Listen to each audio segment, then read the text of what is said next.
Good morning students.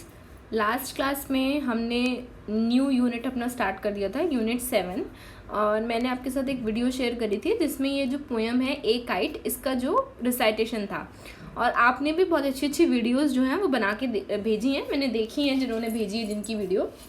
तो I hope कि आपको जो रिसाइटेशन है पोएम का कि कैसे इसको राइम से सिंग करना है वो आपको आ गया होगा।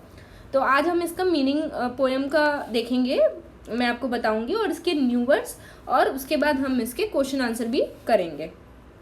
तो पोएम का नाम है ए काइट, यानी कि पतंग। तो पतंग तो सबने ही देखी होगी, आई होप कि सबने उड़ाई भी होगी पतंग।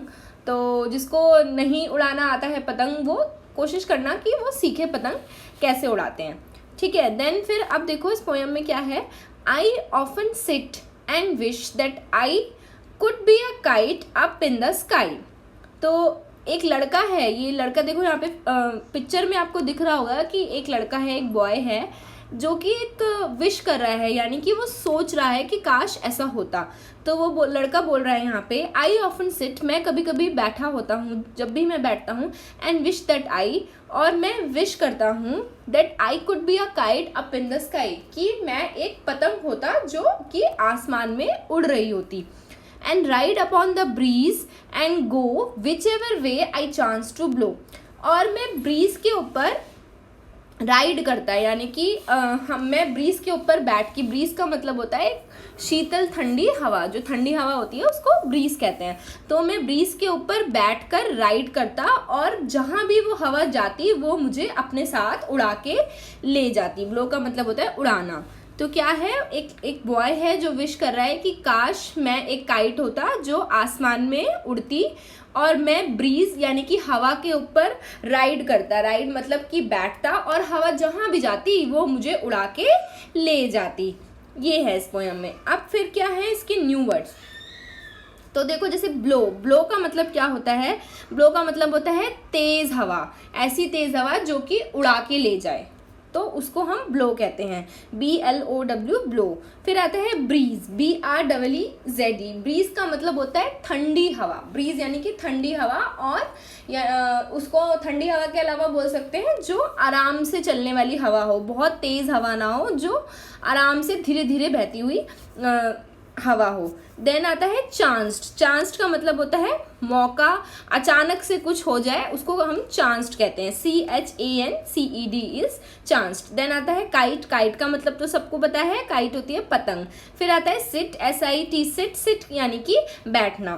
तो ये जो न्यू वर्ड्स हैं ये आपको अपनी कॉपी में लिखने हैं, और कितनी बार लिखते हैं आप न्यू वर्ड्स, आई होप आपको याद होगा, एक वर्ड को 4 टाइम्स आपको लिखना होता है, तो ये आप लिखेंगे। देन आता है लेट्स रीड। तो ये इन्होंने न्यू वर्ड्स को ही सेंटेंस में यहाँ पे बनाया है। देखो जैसे कि पहला है I can fly a kite, मैं एक पतंग उड़ा सकता हूँ, मैं पतंग उड़ा सकता हूँ। Then I love to sit under a tree, मुझे पेड़ के नीचे बैठना अच्छा लगता है। फिर नेक्स्ट आते हैं इसके क्वेश्चन आंसर। तो पहला क्वेश्चन है what does the child wish to be, child जो है वो क्या बनना चाहता था, चाइल्ड काइट बनना चाहता था, पतंग बनना चाहता था। तो इसका आंसर हम क्या लिखेंगे, इसका आंसर लिखेंगे the child wish to be a kite. तो the child wish to be, ये आपको क्वेश्चन में से ही लिखना है। तो the child wish to be a kite, ये आप इसका आंसर लिखेंगे, ठीक है। इसका आंसर होगा the child wish to be a kite.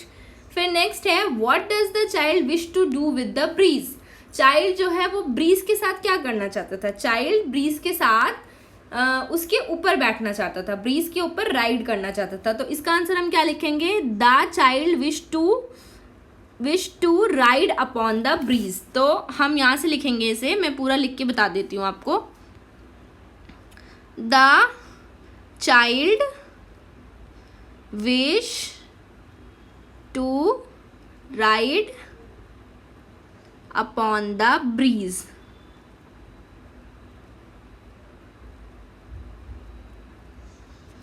the child wish to ride upon the breeze, child जो है ब्रीज के ऊपर राइड करना चाहता था, यानी कि घूमना चाहता था हवा के साथ, हवा जहाँ भी जाती है।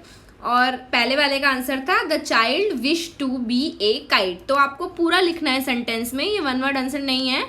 तो आप पूरा सेंटेंस लिखेंगे इस वाले क्वेश्चन का, जैसे what does the child wish to be, तो आप पूरा लिखेंगे the child wish to be a kite. फिर नेक्स्ट वाला है what does the child wish to do with the breeze, तो आप लिखेंगे the child wish to ride upon the breeze, ठीक है। फिर नेक्स्ट आता है what would you like to be, आप क्या करना चाहते हो, जैसे कि वो लड़का था वो काइट बनना चाहता था, आप क्या करना चाहते हो, तो जो आप करना चाहते हो वो कुछ भी हो सकता है, जैसे कि अगर कोई काइट बनना चाहता है या फिर ऐसा तो कोई बर्ड बनना चाहता है कि मैं हवा में उड़ सकूं, है ना। तो इस तरीके से किसकी क्या विश है वो है कि आप क्या बनना चाहते हो, देन क्या करना चाहते हो। देन आता है imagine you are a bird in the sky, अब वो कह रहा है कि इमेजिन करो कि आप एक बर्ड हो स्काई में, and describe what you will feel when you see a kite flying near you. तो अब अगर आप एक बर्ड हो, सबने देखा होगा बर्ड हवा में आसमान में उड़ती हुई, तो अब वो बोल रहा है कि अगर आप एक बर्ड हो और आप आसमान में उड़ रहे हो और आपको सामने से एक काइट दिखती है जो आपके पास से उड़ रही है, तो आपको कैसा लगेगा, तो कैसा लगेगा, हमें कैसा लगना चाहिए, अगर हम बर्ड हैं तो हमें ये डर लगेगा कहीं काइट में जो मांझा है उससे हमारे पंख पे चोट ना लग जाए, है ना, कहीं काइट से हमें ऐसे तेजी से काइट उड़ रही है कहीं हमें धक्का ना लग जाए, जो उसकी काइट की चोंच होती है वो कहीं हमारी आंख में ना घुस जाए। ऐसा होता है ना कभी, जब 15 अगस्त वगैरह पे जब पतंगे उड़ती हैं तो आपने सुना होगा हमेशा कि बहुत सारी जो बर्ड्स हैं वो घायल हो जाती है पतंगों से। क्यों घायल हो जाती है, क्योंकि जो उसके मांझे वगैरह होते हैं वो इतना तेज होते हैं, उसकी वजह से बर्ड्स को चोट लग जाती है। तो हमें भी यही डर लगेगा कि कहीं हमें चोट ना लग जाए। तो ये वाले क्वेश्चंस आपको लिखने नहीं है, ये सिर्फ डिस्कशन के लिए थे, तो वो मैंने आपको बता दिए, ये कॉपी में नहीं करना आपको, ये वाले लेट्स टॉक वाले क्वेश्चन कॉपी में नहीं करने हैं, ऊपर वाले दोनों जो है वो करने हैं। देन नेक्स्ट आता है से अलाउड, तो यहाँ पे कुछ वर्ड्स दिए हुए हैं, इनको हमें बोलना है। तो जैसे पहला वर्ड है ब्राइड, BRIDE ब्राइड, नेक्स्ट है KITE काइट, देन है RIDE राइड, फिर है SIDE साइड, फिर है SKY स्काई, फिर नेक्स्ट है CART cart, then CHANCE chance, फिर DANCE dance, FAST fast, PART part. तो इस तरह से आप भी इनका प्रोनाउंसिएशन ठीक से कर लीजिएगा, ठीक से पढ़ लीजिएगा।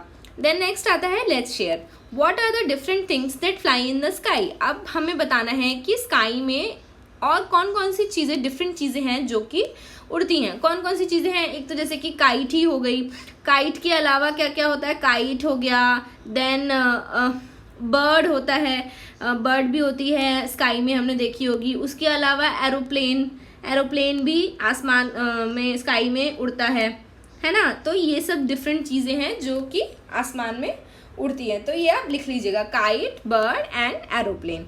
देन नेक्स्ट है if you had wings where would you fly, अगर आपके विंग्स होते तो आप कहाँ पे फ्लाई करते। तो अगर हमारे विंग्स हैं तो हम स्काई में ही फ्लाई करेंगे, तो हम लिख देंगे इन स्काई, इसका आंसर लिख देंगे हम इन स्काई, स्काई में। देन देखो नेक्स्ट है ट्रेस द रेन पैटर्न्स, तो ये जो रेन पैटर्न्स दिए हैं, ये डॉट डॉट जो दिए हैं आपको ट्रेस करना है। तो यहाँ पे आपको ऐसे ऐसे करके जो है वो इन पे डॉट डॉट डॉट डॉट को ऐसे ऐसे लाइन बनानी है कि ये बारिश हो रही है। तो सारे डॉट आप इस तरह से ट्रेस कर लीजिएगा, मैंने एक आपको करके दिखा दिया आपको कैसे करना है, ठीक है। देन नेक्स्ट है use the picture clues to draw pictures of the day sky and night sky in the windows। अब हमें क्या करना है, और आपको उन पिक्चर्स को कलर भी करना है। अब यहाँ पे देखो दो पिक्चर्स दिए हैं, एक में डे स्काई लिखा है, यानी कि बच्चा जो है वो सो के उठा है और दिन के समय स्काई में क्या क्या दिखता है, और दूसरे में फोटो में लड़का जो है वो सो रहा है, बच्चा सो रहा है, यानी कि नाइट स्काई, यानी कि रात में हमें क्या दिखता है। हमें यहाँ पे देखो कुछ पिक्चर्स दी हुई हैं छोटे छोटे से स्क्वायर्स में, तो हमें ड्रॉ करना है कि दिन में आसमान में क्या दिखता है स्काई में, और रात में क्या दिखता है। अब जैसे कि देखो पहला दिन है, तो दिन में क्या दिखेगा हमें, रेनबो हमें दिन में दिखेगा। तो यहाँ पे आप जो रेनबो वाली फोटो है वो ड्रॉ कर लेंगे। यहाँ पे किस तरह से ड्रॉ करेंगे मैं आपको ड्रॉ करके दिखा देती हूँ। ये देखो, ये वाली फ़ोटो ऐसे बनाएंगे और यहाँ पे ये हमारा रेनबो जो है वो इस तरह से बन जाएगा। तो आप थोड़ा अच्छे से बनाइएगा। मेरे पास तो मैं स्क्रीन में ड्रॉ कर रही हूँ इसलिए वो ऐसा आ रहा है, तो ये आप अच्छे से ड्रॉ कर लीजिएगा, ये रेनबो हो जाएगा। देन सन भी हमें दिन में दिखता है, तो हम सन भी जो है वो ड्रॉ कर देंगे क्योंकि सन भी हमें दिन में दिखता है। तो ये सब चीज़ें हमें दिन में दिखती हैं। फिर जो स्टार्स हैं वो हमें रात में दिखते हैं, तो स्टार्स जो है वो यहाँ वाली फ़ोटो में आ जाएंगे कि स्टार्स जो है वो रात में आते हैं। उसके अलावा मून भी रात में आता है, तो मून भी आप इस तरह से ड्रॉ कर लीजिएगा। आप सुंदर सुंदर से ड्रॉ करके इसको कलर कर लीजिएगा। ये वाला जो एक्सरसाइज है ये बुक में ही करनी है, ठीक है। देन नेक्स्ट आता है you see them all in the sky, fill in the blanks by choosing words from the box. अब यहाँ पे देखो नीचे कुछ फोटो दी हुई हैं और बॉक्स में उनके नेम दिए हुए हैं, तो हमें बताना है कि उनका नेम क्या है। ये सब चीज़ें हमें स्काई में दिखती हैं। अब जैसे पहली फ़ोटो क्या है, पहली फ़ोटो है सन, तो हम सन की स्पेलिंग लिख देंगे यहाँ पे SUN सन। देन नेक्स्ट है मून, तो मून की स्पेलिंग लिख देंगे MOON मून। नेक्स्ट है क्लाउड, CLOUD क्लाउड। देन ये है रेनबो, तो यहाँ लिख देंगे हम रेनबो, ये हो जाएगा आपका रेनबो। देन है स्टार्स, तो यहाँ लिख देंगे स्टार्स, ठीक है। तो इस तरह से आप ये कर लीजिएगा, यहीं तक आपको करना है आज। तो इसको ये जितना मैंने फिल करा है, जितनी चीज़ें उतनी चीज़ें आप भी फिल कर लीजिएगा, बस इतना ही करना है आज की क्लास में, ठीक है। और न्यू वर्ड्स कॉपी में कर लीजिएगा अपनी। उसके अलावा मैं अभी एक वर्कशीट भेजूंगी आपको, तो वो वर्कशीट भी आप कॉपी में कर लीजिएगा। उसमें आपके क्वेश्चन आंसर होंगे और जो थोड़ी बहुत बुक एक्सरसाइज मैं आपको देती हूँ करने के लिए वो होगी। तो वो वर्कशीट आप कॉपी में करेंगे और जो न्यू वर्ड्स है वो आपको कॉपी में करने हैं। और जो पार्ट मैंने बुक में करने के लिए बोला है आपको, वो पार्ट आप बुक में कर लीजिएगा। जैसे कि जो ये वाला पेज है, पेज नंबर 79, ये तो आपको पूरा ही बुक में करना है। उसके अलावा ये डॉट जो रेन के पैटर्न्स हैं इनको ट्रेस कर लीजिएगा। ये लेट्स शेयर वाले क्वेश्चन आप आंसर बुक में लिख लीजिएगा, ठीक है। इतना काम आपको बुक में करना है। और ये रीडिंग इज फन वाले जो 2 क्वेश्चन है वो तो आप कॉपी में करेंगे, ठीक है। तो आज के लिए बस इतना ही। Thank you so much.